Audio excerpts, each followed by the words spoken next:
The Bell of Atri.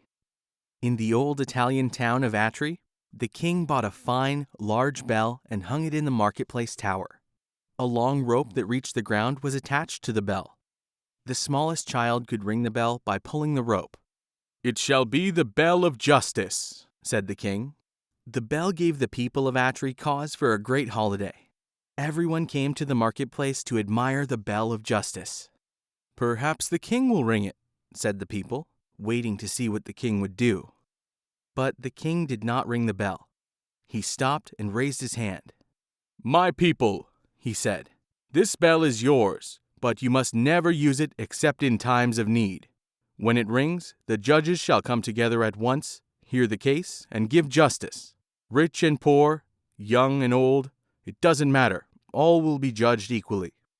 Many times through the years, the bell in the marketplace called the judges. Many troubles were corrected, and criminals answered for their crimes. As time passed, the thick rope grew so thin and short that only a tall man could reach it. "This will never do," said the judges one day. "What if a child should find himself in trouble?" The judges gave orders that a new rope should be hung down to the ground, but no lengthy rope could be found in all of Atri.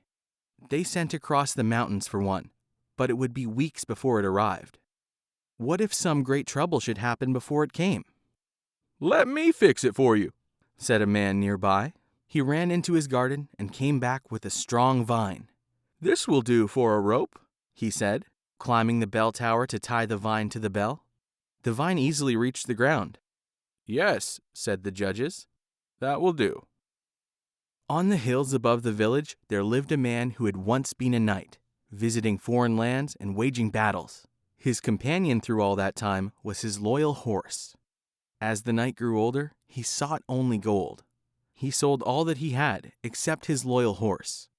Day after day, he sat in his little house among his money bags and planned how he might get more gold. Day after day, the loyal horse stood outside the knight's house, starving and teeth chattering from the cold. "What is the use of keeping an old horse that can't work?" the mean old knight said to himself one morning. "I will turn him out to fend for himself. If he dies of starvation, good riddance." So the brave old horse was turned out among the rocks on the empty hills. He limped weakly, nibbling at rare blades of grass. One hot afternoon, the loyal horse happened to walk into the deserted marketplace, and he saw the long plant rope that hung from the bell of justice. The leaves upon it were still fresh and green. What a satisfying dinner they would be for a starving horse!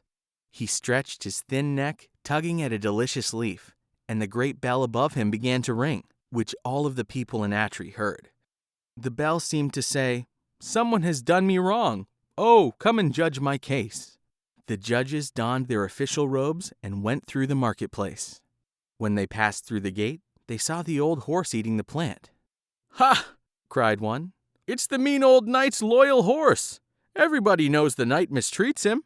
"He shall have justice," said another citizen. Meanwhile, a crowd came into the marketplace, eager to hear a trial. The loyal horse left them awestruck. All the citizens could testify to how they saw the old knight neglecting his loyal horse and counting his bags of gold instead. "Go bring the old knight before us," said the judges. When the night came, the judges gave their judgment. "This loyal horse has served you well for many years," they said. "He has saved you from danger and helped you become wealthy.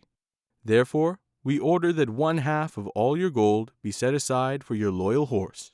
With the money, we can buy a green field for your loyal horse to graze in, and a warm stable to comfort him in his old age." The mean old knight hung his head, angry to have lost his gold. But the people shouted with joy. The loyal horse was led to his new stable and had a dinner fit for a brave and loyal horse.